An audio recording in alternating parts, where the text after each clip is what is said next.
issue really was that the convict had taken the prosecutrix, the girl, to his house, lured her to his house in the pretext of offering a fruit, and groped her and was on the process of undressing her.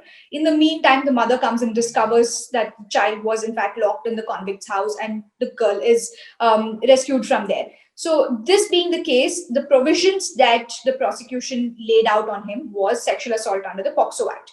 Here, because the POCSO Act says that any act which may not be with a penetrative assault, which has a sexual intent, also qualifies as sexual assault.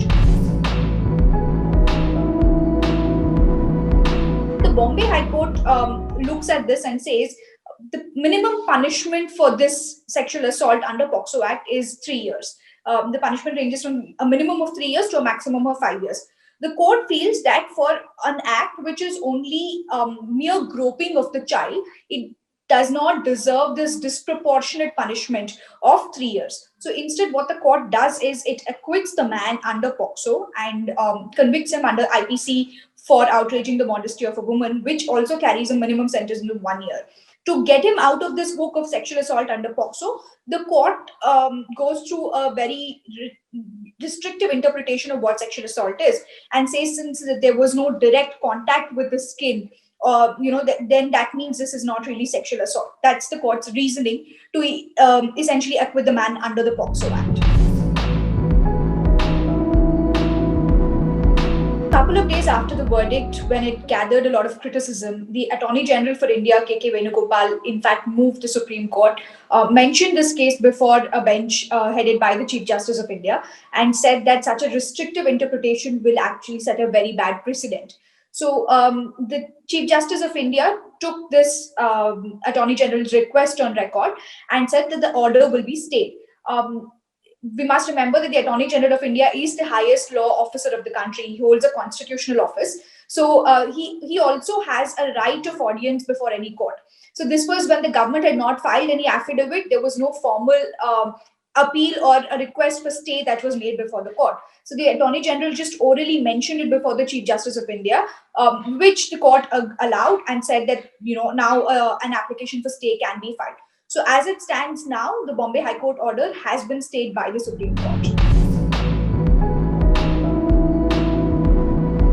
So many legislations prescribe a mandatory minimum sentence for some crimes. In the POCSO Act, almost all the sections carry a mandatory minimum sentence except for sexual harassment. So what happens when there's a mandatory minimum sentence is the judge has no discretion but to award this minimum sentence to the convict. This is done because the parliament feels that some offenses are more grievous in nature, some offenses deserve a harsher punishment. So in this attempt, the parliament leaves no room for a judge. It's essentially a signaling of how serious the crime is. So this lack of discretion, what it practically plays out is that the judge, instead of choosing to implement the mandatory minimum sentencing, would prefer to rather acquit the person under this special law and instead convict him of a lesser offense where the judge has some discretion to award a sentence. For example, if the judge thinks that a mandatory minimum sentence of 5 years is too harsh, then instead of convicting and then looking at the sentencing, the judge decides not to convict, that is to acquit. So when you are trying to acquit, when there is a foregone conclusion, you bring about legal maneuvers to suit the acquittal. So that's what happens. And this is something that legal experts have been pointing out when it comes to sexual crimes, that the parliament is in fact over-criminalizing the laws.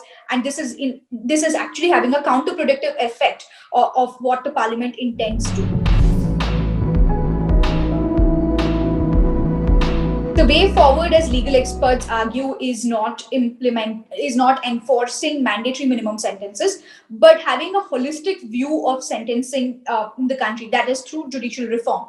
So if you look at studies that have been conducted by Project 39A, which was formerly the Center for Death Penalty. So there, the center looks at mandatory sentencing when it comes to offences that require death penalty, and say that instead of mandatorily imposing the death penalty, the court should look into should look at a uniform sentencing module, and say where there are aggravating circumstances, where there are mitigating circumstances, list them out, and actually weigh one against the other in an open hearing for sentencing.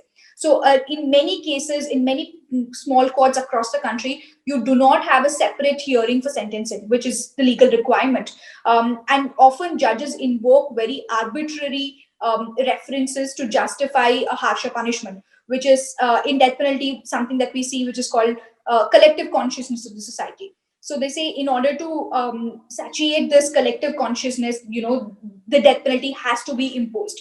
So that really leaves out the convict or the scope for reformation of the convict, and instead focuses on public discourse around the offense. So a uniform sentencing policy, or like a holistic sentencing policy, is what legal experts recommend, instead of a one size fits all formula that mandatory minimum sentencing is.